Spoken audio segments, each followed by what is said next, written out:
Hi, this is Rhett Kasparian. Welcome to the Art of Skyping.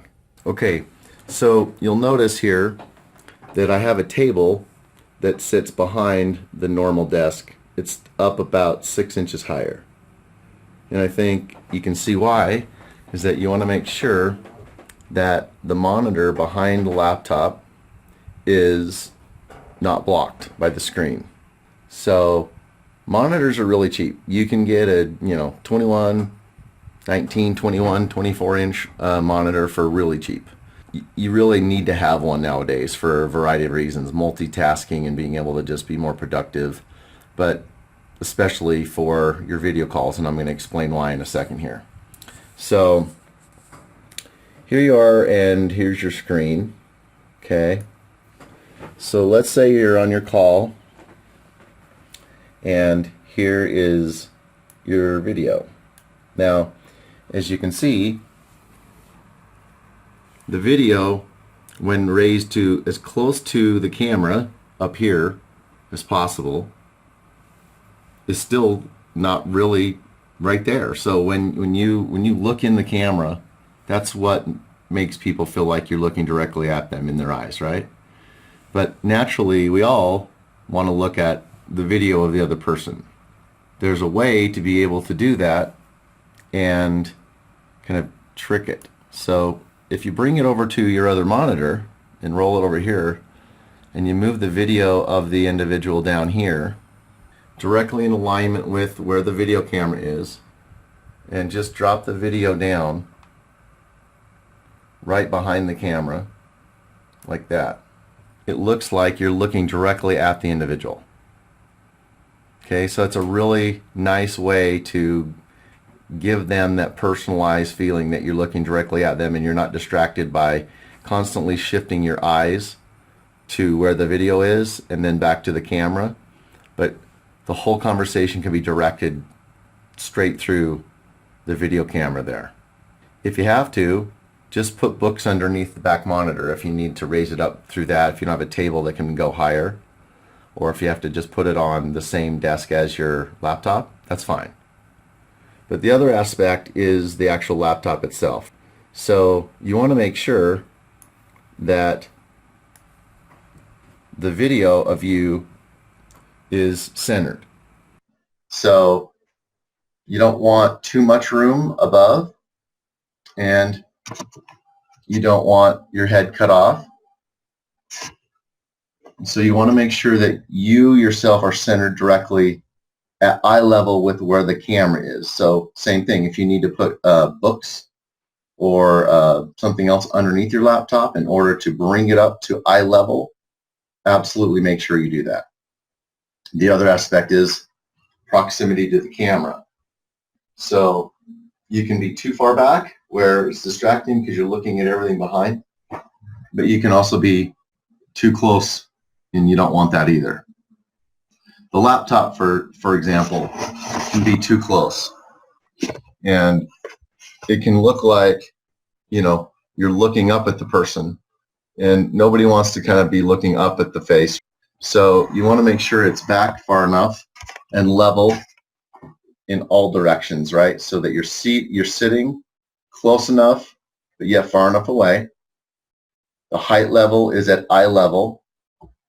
Your audio is set correctly, and that you're basically centered. Right now, let's look at what's behind. Look in the camera there.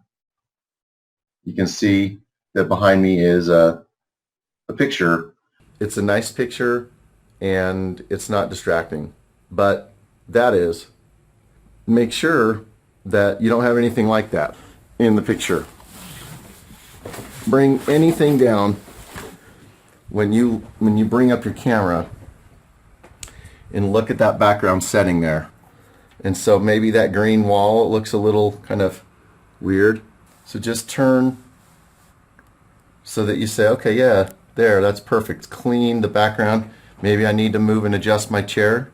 But just look at how you're sitting in the frame and see what looks best.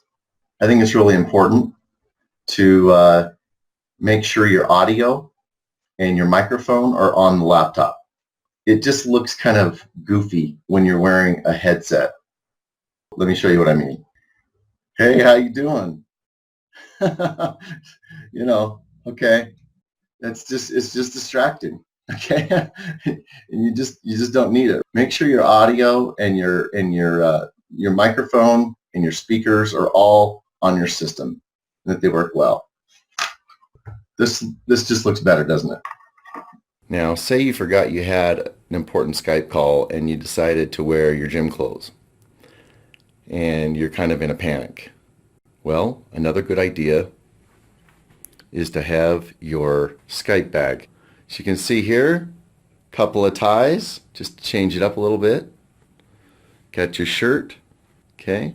But you can put that on in about 2 minutes and you look great. No one knows that you still got your gym shorts on underneath. So in an instant, over your gym clothes or whatever you happen to be wearing, you can look nice, throw on a shirt, tie. It changes everything in the way you look and how professional you come across to the individual. Let's talk about lighting. You got your normal lighting in here, right? You got your blinds.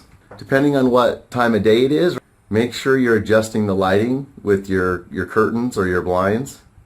And I like to have a nice lamp and something that can be adjustable as well. So you can bring it up and look at yourself in the camera and see if it's casting a shadow. You can move it over. But make sure you have the lighting set just right and that looks the most flattering. Another important thing is just how you look, right? Your hair, your appearance, and so forth. And so there's a lot of interesting articles out there about how the plastic surgery, Skype plastic surgery is what they call it. And so what that means is people are going in and getting a little double chin, work done, some bags and so forth, right, removed because the focus is all on how you're looking. And so I'm not telling you anybody to go and have plastic surgery, right? But there's a few things you can do, obviously, just with your hair and in the way you look, and just teeth whitening even. When the camera comes on and you begin the interview with the company, if your teeth are white and bright, a nice smile right when the video begins makes a big impression. If you're someone that's never whitened, you should. I would suggest maybe once a year just to keep your smile nice and bright and white. Make sure that your Skype or other video software is up to date so that you don't have any issues with that.